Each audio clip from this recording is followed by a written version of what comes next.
এই মেয়ে, কে তুমি? চিনি না জানি না, আমার বাড়িতে তুমি কি করতেছো? চোর নাকি?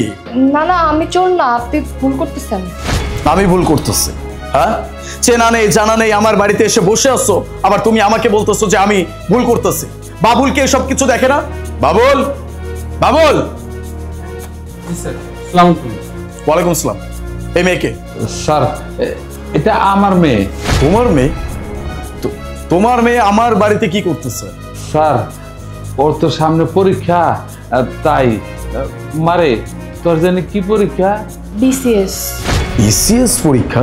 হ্যাঁ স্যার, বিসিএস পরীক্ষা দিব। তো আপনি তো জানেন যে আমরা যে বস্তিতে থাকি সেই বস্তিতে সপ্তাহে 4 দিন কারেন্ট থাকে না। ওর তো পরীক্ষা, লেখাপড়া যদি ঠিক মতো না করে তাই তো পাস করব না।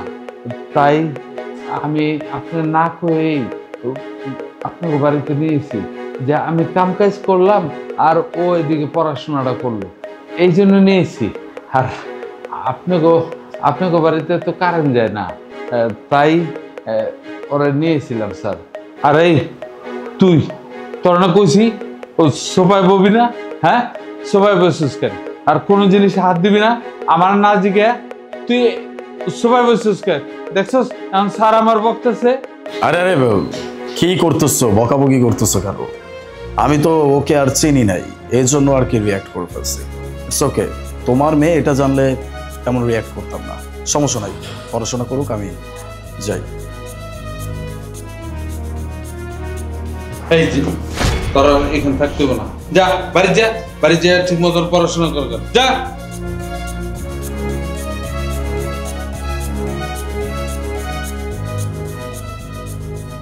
বাবুল চাচা,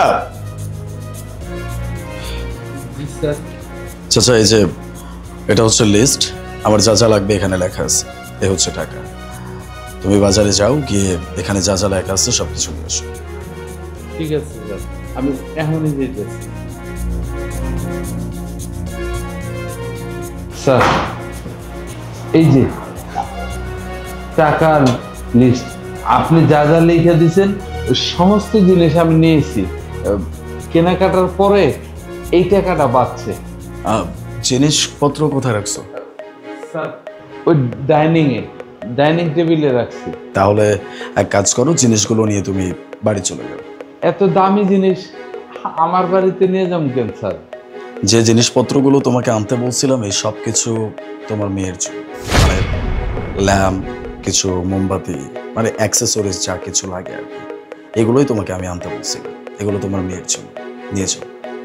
স্যার, আপনি এতগুলি টাকা খরচ করা আমার মেয়ের জন্য এই জিনিসগুলো কিনছেন?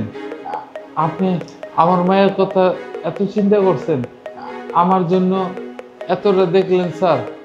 বাবুল চাচা, আমারও একটা ছোট বোন ছিল, খুব ভালোবাসতাম।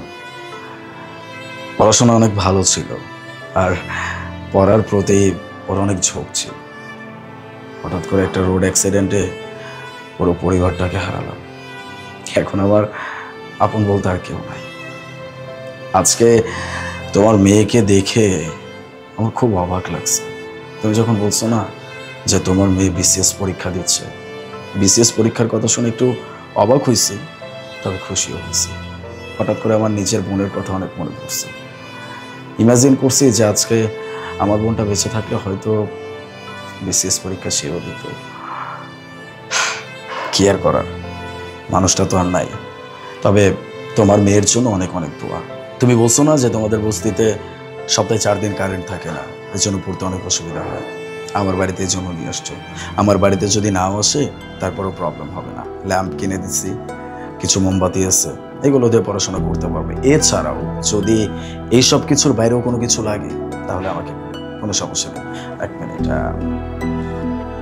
এই নাও, এখানে কিছু টাকা আছে, এই টাকাগুলো রাখো। এরপরেও যদি আরো কোনো টাকার প্রয়োজন হয় কোনো সংকোচ বোধ না করে সোজা আমাকে বলবা, কেমন? স্যার, আপনি এতগুলি টাকা দিয়া এই জিনিসপত্র কিনে দিলেন, আবার আমারে এত টাকা দিলেন।